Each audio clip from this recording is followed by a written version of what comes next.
Seni bagi sebagian besar umat Islam terkadang dipandang sebelah mata.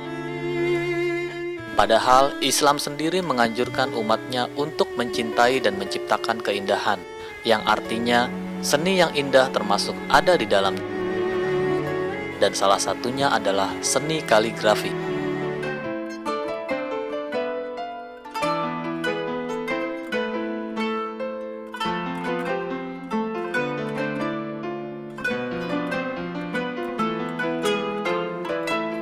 Seni kaligrafi identik dengan seni menulis Arab indah. Walaupun arti dari kaligrafi sendiri sebenarnya luas, namun di Indonesia, masyarakat umumnya lebih mengenal kaligrafi yang bertuliskan huruf-huruf Arab. Selain menjadi perwujudan dari indahnya wajah Islam, kaligrafi juga bisa dijadikan media komunikasi antara umat dengan Sang Khalik. Lewat tulisan indah ini, seorang muslim dapat semakin mendekatkan dirinya kepada Tuhan.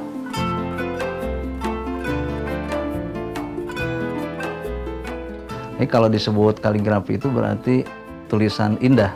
Sedangkan kalau tulisan biasa yang tidak dibuat indah, itu tidak dimasukkan ke dalam lingkup kaligrafi atau khot. Nah, tulisan yang ada di dalam mushaf-mushaf kita, kemudian di makam-makam tua itu juga mencerminkan keindahan goresan yang dibuat oleh para kaligrafer pada waktu itu. Kaligrafi adalah secara tidak langsung media dakwah melalui tulisan. Kita dapat membayangkan ketika seorang muslim melakukan ritualnya, beribadah, sholat, kemudian juga berzikir di dalam masjid yang di dalamnya ada kaligrafinya. Tentu itu adalah menemukan satu proses perenungan untuk dihayati apa kira-kira pesan dari isi dari tulisan kaligrafi itu sendiri. Antara kaligrafi dengan syiar dakwah ini sangatlah berkaitan sekali. Jadi kaligrafi itu tidak semata hanya tulisan biasa, tetapi tulisan yang memiliki pesan-pesan. Nah, pesan-pesannya itu adalah pesan-pesan ilahiyah.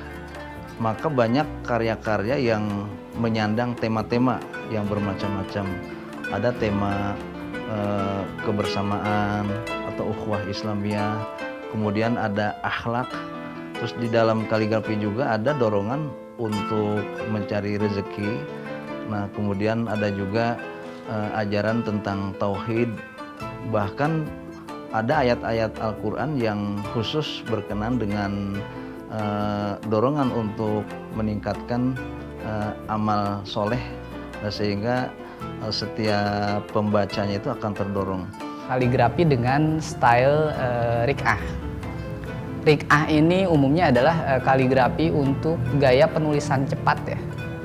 Makanya tak heran penulisan dengan style huruf rik'ah itu banyak ditemukan untuk penulisan-penulisan memo. Memo pada masa khalifah dulu ya. Kemudian juga mungkin tulisan-tulisan ya pada umumnya adalah untuk menulis cepat gitu.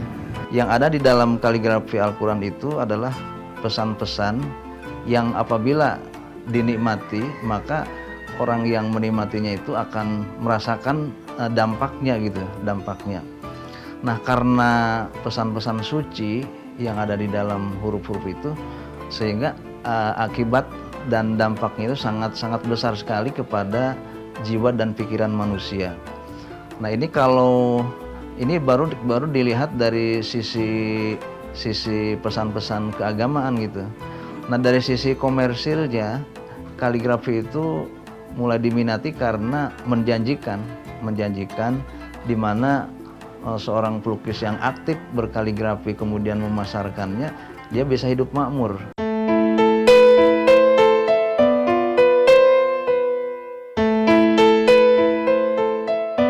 Kaligrafi di Indonesia perkembangannya semakin hari semakin menarik. Banyak jenis kaligrafi yang dibuat dengan beragam jenis bahan dan tulisan yang semakin variatif, tanpa melupakan makna dari tulisan Arab yang disajikan.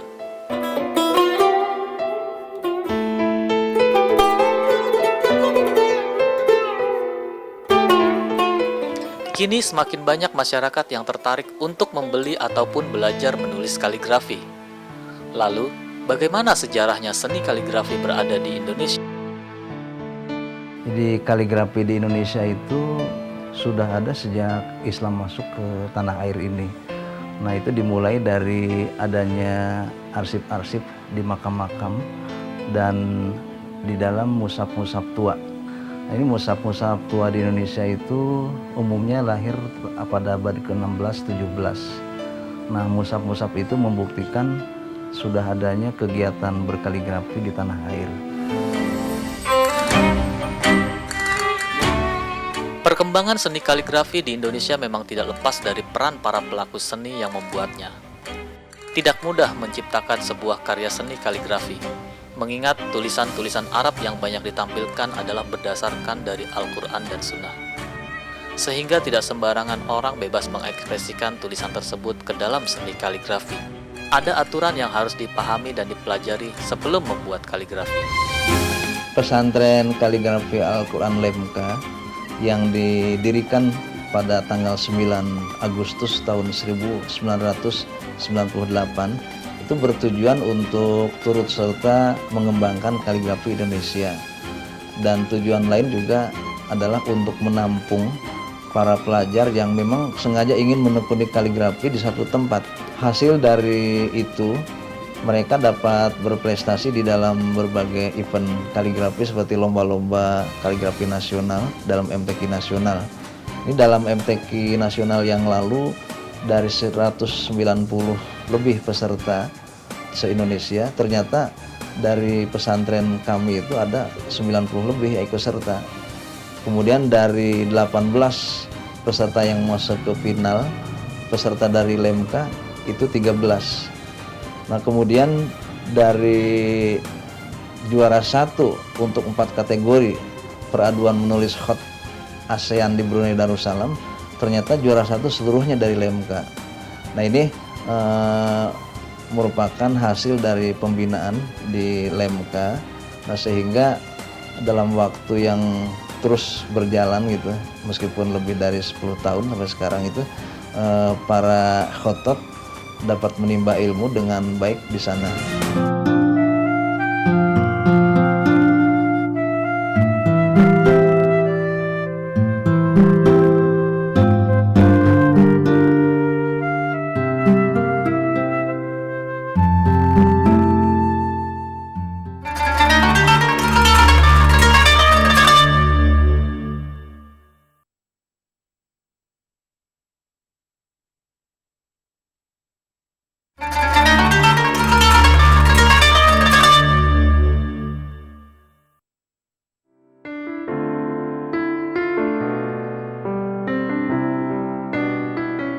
Pesantren Lemka atau Lembaga Kaligrafi. Pondok pesantren ini didirikan memang untuk mewadahi santri yang ingin mengasah keterampilan dan wawasan dalam kaligrafi Arab. Sejak didirikan tahun 1998, pesantren ini telah membina sekitar 600 santri. Bahkan terakhir di tahun 2010, sebanyak 115 santri menetap selama setahun penuh di pondok ini. Jadi santri di pesantren Kaligrafi Al-Quran Lemka itu merupakan santri diklat tahunan. Jadi 1 tahun harus diganti, kemudian datang lagi yang baru. Nah, untuk sampai saat ini ada sekitar 115 santri yang sedang belajar di pesantren. Nah, jadi nanti setelah 1 tahun itu harus keluar karena sudah ada yang siap untuk masuk. Nah, dalam waktu 1 tahun tentu kita masih merasa belum cukup, termasuk juga santrinya, untuk memperdalam kaligrafi itu. Tapi memang harus segera keluar karena sedang antri dari luar mau masuk ke dalam gitu ya. Para santri belajar dari beberapa provinsi. Untuk sekarang itu ada santri yang terdiri dari 17 provinsi.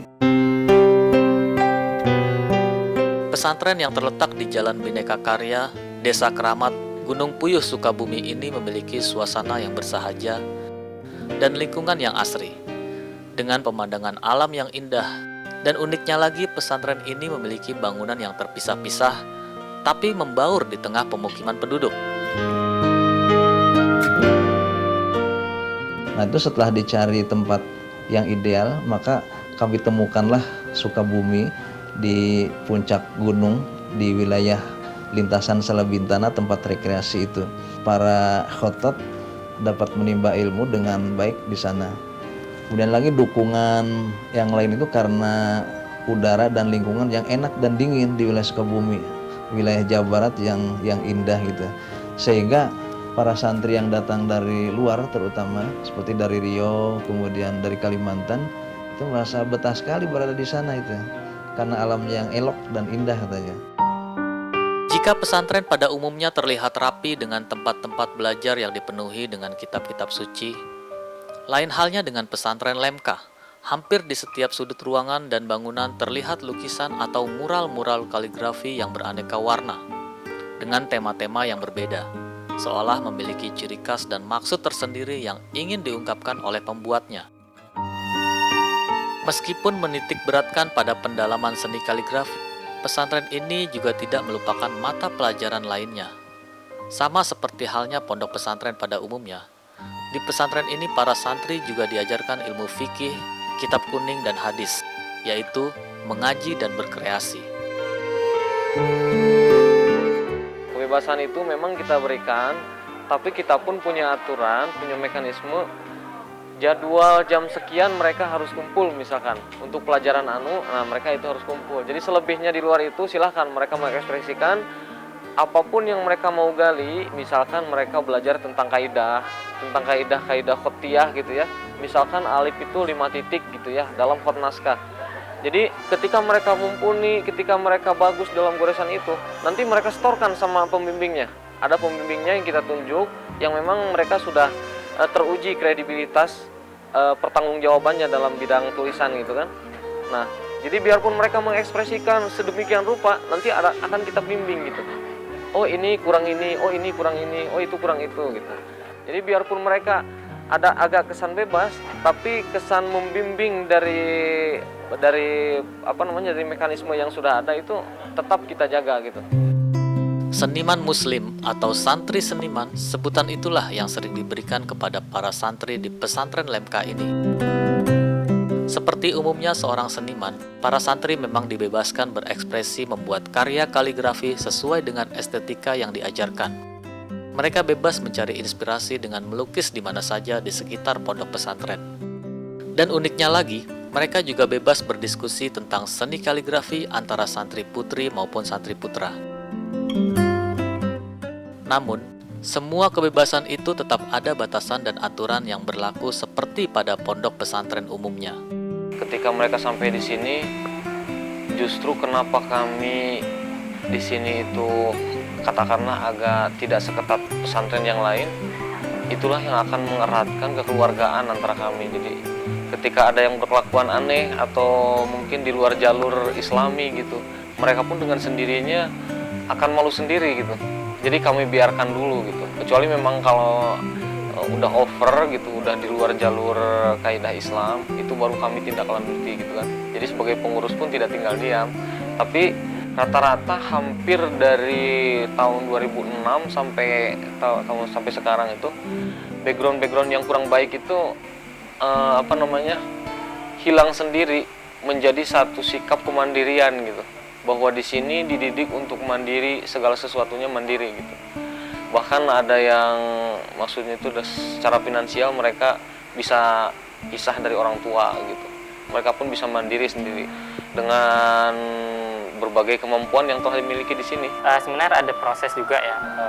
Proses pertama untuk tahap awal otomatis kita membutuhkan pembimbing untuk mengarahkan para santri untuk menulis. Setelah itu kalau dia udah bisa mandiri, maksudnya udah bisa menelaah kaidah huruf-huruf yang ada di buku, itu nanti bisa secara mandiri dia belajar sendiri nanti kalau udah pulang ke rumah atau udah balik ke daerah masing-masing. Karena memang budaya mereka ada yang tidak sesuai gitu kan, ada yang tidak sesuai. Itu mereka bawa ke sini, tapi setelah di sini mereka lihat kakak senior, biarpun mereka itu penampilan semrawut atau apa, tapi mereka masih punya rem-rem yang akan menjadikan mereka itu bagus dalam silaturahmi gitu, sehingga mereka pun meniru, oh yang itu aja begitu, mereka kok bisa seperti itu gitu. Memang awalnya seperti tahun-tahun yang lalu gitu ya, tahun-tahun yang lalu, tahun 2007 banyak juga yang pakai anting, pakai gelang santri itu. Tapi karena dengan mereka itu bergaul bersama kita dengan sikap-sikap kita yang memang mencerminkan gaya-gaya Islami, mereka pun malu sendiri. Yang biasanya nggak sholat, gitu kan, sehari-hari nggak sholat. Jadi sampai di sini mereka sadar sendiri. Jadi ada juga yang pengalaman pribadi itu sempat ngomong ke saya sendiri gitu. Jadi mereka pas pulang ke rumahnya itu ditanya sama orang tuanya, tumben katanya sekarang sudah bisa sholat katanya gitu. Nah mereka pun udah bisa, sebagai orang tua sudah bisa mensyukuri gitu kan, oh anak saya ternyata berubah gitu. Karena yang selama ini paradigma orang di pesantren ketat, harus sholat begini-begini, di sini mereka tertuntut dengan hati nurani sendiri. Hati nurani sendiri. Beda dengan orang dengan yang dikasih pelajaran dengan kekerasan gitu kan, otomatis hatinya tuh frontal gitu kan. Tapi kalau di sini silahkan gitu, mau gimana kamu yang tanggung jawab gitu. Nah, otomatis dengan sendirinya mereka pun sadar gitu bahwa apa yang dia kerjakan itu mungkin tidak enak buat teman-teman, karena memang teman-teman pun sama backgroundnya berbeda sama dia sendiri itu.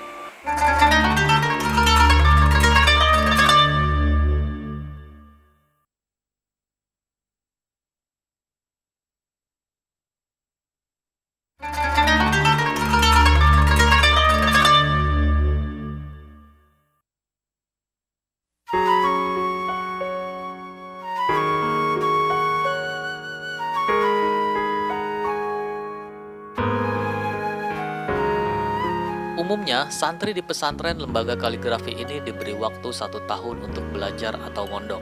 Setelah itu, mereka akan diberi sertifikat dan kembali ke kampung halaman untuk mengamalkan ilmu yang diajarkan. Santri yang masuk ke pesantren ini, yang pertama mereka harus mengikuti mekanisme diklat. Jadi ada badan pendidikan atau bidang pendidikan dan pelatihannya. Jadi ketika santri yang mau masuk ke sini sudah melalui proses mekanisme diklat, awal masuknya itu pendaftaran tanggal 1 sampai tanggal 7 Agustus. Jadi selebihnya kalau misalkan ada yang datang tanggal 8 gitu ya, nah itu tidak kita terima. Jadi setelah mereka diterima di sini semua, baru nanti ada proses ujian. Itu nanti ujian itu seminggu. Dari mulai yang mereka itu harus bisa, misalkan ujian naskah, ujian dekorasi, ujian mushaf, ujian lukisan kontemporer, ujian nahwu shorof, ujian wawasan pengetahuan tentang kaligrafi, ujian Al-Quran dan tajwidnya, segala macam itu kita ujikan. Itu untuk membedakan sampai mana kemampuan santri yang akan masuk ini, nanti yang akan memecahkan mereka antara masuk ke kelas A sama yang masuk ke kelas B. Nah, jadi ketika ada yang lebih menonjol, nah kita masukkan nanti ke kelas A. Kenapa kita mengadakan ujian seperti itu? Karena yang kita tahu, santri yang masuk ke LMK ini, ke pesantren ini, dari berbagai penjuru Indonesia dengan latar belakang budaya yang berbeda, dengan latar belakang pendidikan yang berbeda, dengan latar belakang karakter yang berbeda. Nah, dan juga dalam latar belakang yang mereka ada yang tidak tahu sama sekali. Nah, itu kita bedakan nanti. Jadi ketika masuk di sini, lakukan ujian. Setelah melaksanakan ujian, nah, baru kita langsung memasukkan mekanisme kurikulum pengajaran. Sebetulnya kalau kita berbicara kaligrafi itu karena memang masih masuk ke dunia seni, itu merupakan satu kepuasan batiniah gitu. Satu kepuasan batiniah di mana tidak setiap orang suka dengan kaligrafi, tidak setiap orang cinta dengan kaligrafi gitu. Tapi mengenai materi sendiri, seperti yang mana telah jauh-jauh hari itu dikatakan oleh Sayyidina Ali itu begini. Jadi kepada kamu untuk belajar kaligrafi, maka disitulah pintu-pintu rezeki akan kamu dapatkan. Jadi kami tidak pernah ragu dari mana kami harus dapat rezeki gitu. Yang pertama memang santri berasal dari yang angkatan ini khususnya itu berasal dari 17 provinsi ya.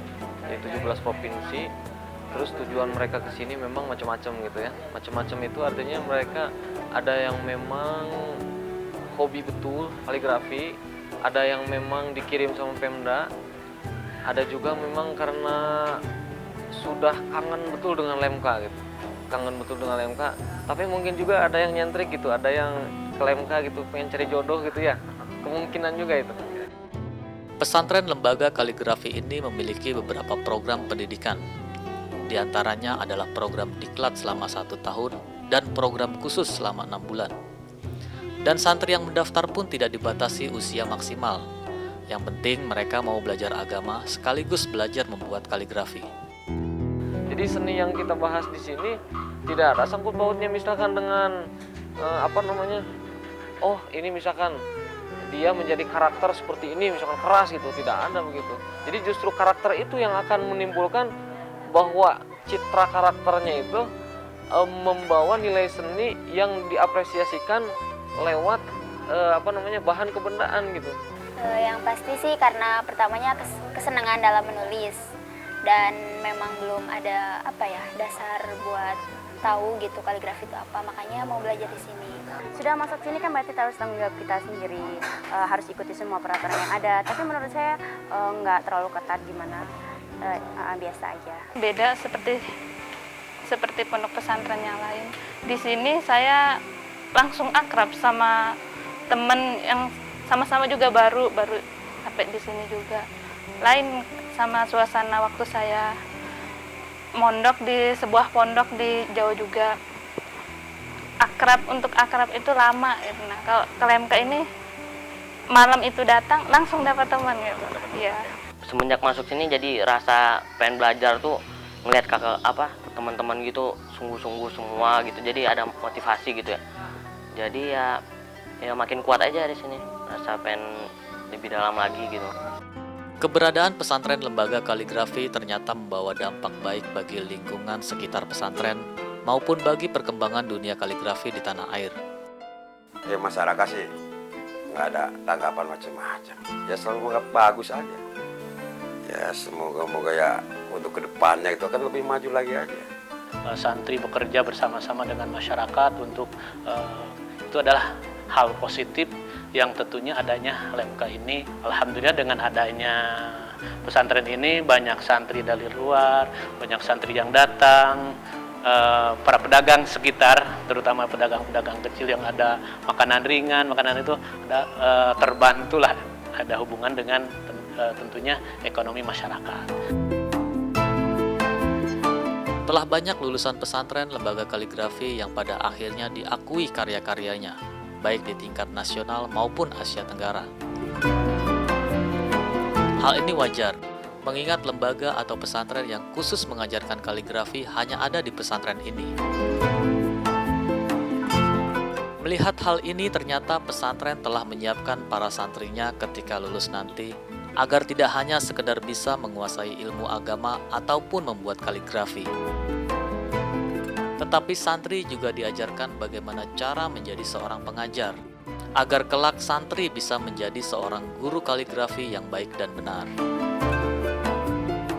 Pesantren kaligrafi bukan hanya menulis dan melukis, tapi justru untuk memperhalus tingkah laku, untuk memperhalus perasaan, tentunya untuk memperhalus kehidupan, sehingga banyak manfaat dirasakan oleh masyarakat dan juga banyak manfaat dirasakan oleh santri itu sendiri.